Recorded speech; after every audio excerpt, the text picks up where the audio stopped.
every step was literally a leap of faith for him. And he's just clutching onto his harness thing for dear life and just freaking out the entire time. And I started to think, like, why isn't he just walking faster? It would, one, be over quicker, and two, with the constant forward movement and it being just sort of fluid, it should just help you to just like keep going. But he didn't. He was just very shaking, just one by one, and he just took forever to make a step at all. And he's like, you'll see, like, go on, now it's your turn. And Serene just walks across. She just walks across, and he's like, are you serious right now? um that was really funny. So they had a blast doing that stuff, and then they go into the nighttime portion, and she's telling her family about it. And what I did notice is she brought up talking about the losses that she's had recently. And both her mom and especially her brother had faces like, oh, like super surprised that she had talked to him about it. And her brother goes so far as to tell him that that's a big deal, because those are really fresh, and also sort of like gives him a warning. You need to take care of her in that regard, because those are somewhat still, I guess, open wounds that she's healing. I'm just noticing that as they're talking, as her mom is talking with her, or her brother, I mean, Serene is just cool as a cucumber the entire time, whereas her family, especially the brother, I think, do show sort of emotive responses. And in the way they're talking, and they talk about how, like, she doesn't talk about feelings, and they're talking to her about this, like, you don't talk about your feelings, like, you don't open up in this sort of way, this must be serious. And anyway, they keep saying these things, and I start to wonder, she had brought up to Clayton early on that her family did not talk about feelings. But I'm starting to wonder if it's just her. And I'm not saying that to be like taken away from anything or whatever. It's just, it seems that she's the one that doesn't tend to open up and talk about her feelings. Everyone else seems to be talking about it, or at least talking about how she's talking about it. And, you know, the brother talks about how he's there for her, he's been there for her, and he just doesn't want to see her hurt. And makes a point of talking about how, whereas she is more fearless, and if she gets hurt again, she gets hurt again, but she's going to go out there. I mean, it's a tough spirit that she has, which is amazing. But yeah, I don't believe that it's the family that doesn't talk about emotions. I think it might just be she's not one to really open up too much, which is like, some people are like that. So anyway, that was her hometown. There's a lot of love and a lot of care, and they just hope that she doesn't get her heart broken, which I can't tell if she did or not. I mean, definitely disappointed, you know, at the end of it, when it was her that was going home. And you could definitely see her walls going back up, and she talked about that, like, well, I'd given him everything, and this is why I don't generally let people in, I think, is what she was sort of getting at or whatever. So I wish her the best. I absolutely love her. I hope to see her in paradise. Okay, so moving on to Rachel's hometown in Florida. The canoe ride. Okay, I have always wanted to go in a clear canoe. I think it's so beautiful, but I picture doing that in like Lake Tahoe or somewhere, I don't know, like the Bahamas or something like that. Oh, maybe the Florida Keys, I don't know, where they have very clear waters and yeah, just not in a jungle setting. Not with like snakes and alligators and giant spiders. Yeah, none of those. But all power to them. They went for a canoe ride in the swamp or something of the such. This I love that they saved Rachel's hometown to be the last one because after seeing that, you're like, oh, game over. It's Rachel. Like, we already knew that it was Rachel leading up to this, but it's official. It's going to be Rachel that wins. Just like she's going to be the one that they end up getting them engaged. Well, actually, if she can get past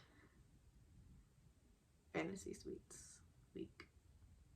What seems to hurt her the most in the preview anyway is that he said that he's fallen in love with two people or three people. Can't remember anymore. Three people. That is a tough one to sort of wrap your head around. But anyway, uh they just seemed so comfortable with each other and already felt like they had been in a relationship for some time. And whenever they kiss, they don't just kiss, they make out. It's like a steamy, heavy makeout session.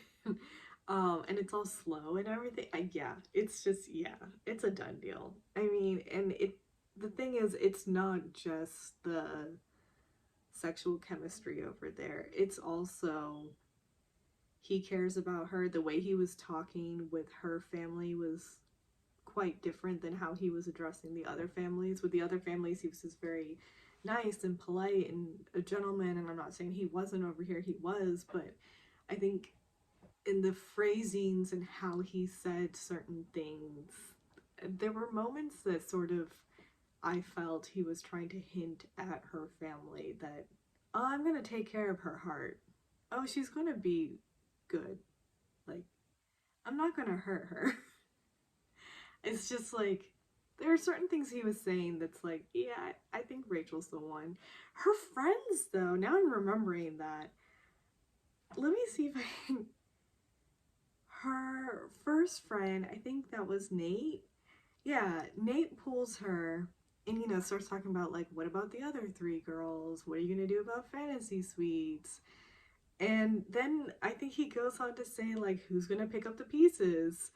And just the way he had said it, his tone of voice, I was like, well, I guess not you. Like, I don't know, it was just such a blunt, harsh way of talking and asking her that.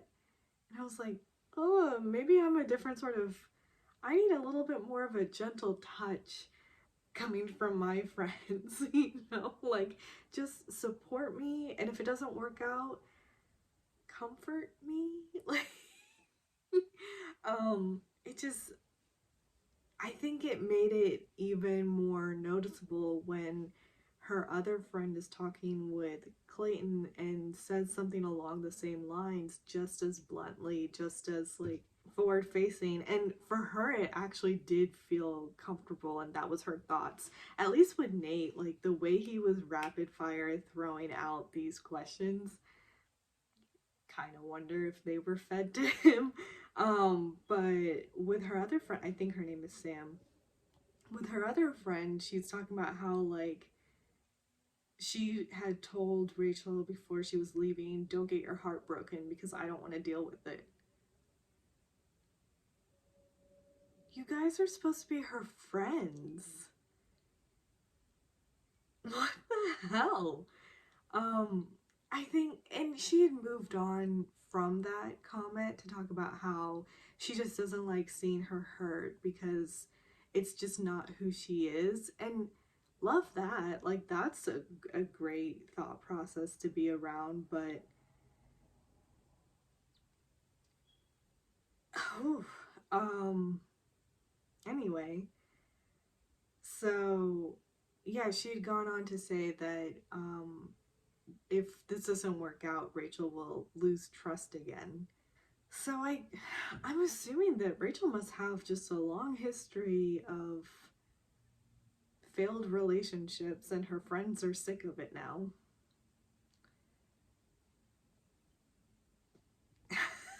I don't know. It's just that was very weird. And then all the build up, I mean, all the build up to my dad is a very blunt, very harsh person. He's not going to like you. It's going to be very difficult. He's going to be the harder person to try to win over. Even Clayton's just like, well, if by the end of the night he's just like, he's not a bad guy. I'll take that. That's good. I can work with that. It's basically what was going on. And then her dad was just completely fine. I mean, they just had a conversation and he's just like, well, I saw a connection and that did surprise me, but I did see something and I mean, I'm going to talk to my daughter. It's up to her and I trust in her and you know what? If she wants this, then I'll give you a little pat on the shoulder when I shake your hand.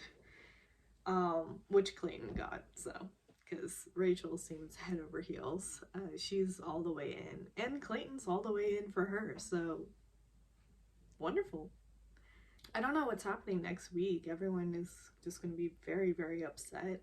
I wonder if Susie's going to be really angry and pissed in hearing that he's being intimate with other people. They did sort of have a small clip in the preview where she had said something about that. And yeah, it's just I think she's just going to be rather pissed and I wonder if she will be able to get over that, especially because one of the things she talked to with her dad about is that she holds guys to a very high standard because her dad is such an amazing partner and father that she won't accept anything less. So she has very high standards, as she should. And so it's the reason why she hasn't had too many relationships and such, because they just don't make that sort of mark. So anyway, I wonder if maybe after finding out this stuff about Clayton, she can't really handle that. But I wonder, is it, I don't know. I don't know. On the one hand, you want to be like, don't you know the show that you signed up for? I think it's a given he's going to be intimate with more than one person. If he is actually going according to what this show is about, which is really seeing if you have a connection with someone through dating multiple someones. So you really need to compartmentalize your relationships, which obviously ends up in a bad situation because you end up falling for multiple people. So on the one hand, there is that. It is sort of like a, don't you realize what show you're on? This is almost a given that it's going to happen. But at the same time, it's like, how do you really mentally prepare yourself for something like that? You're not ever put in a position like that in real life. And now you're put in that position in front of cameras for everyone to see. And yeah, that was week 8. It was pretty short and sweet. It just, yeah. I guess we'll just have to wait until next week and see how fantasy suites go. Good luck, Clayton. Okay, that's about it. Toodles.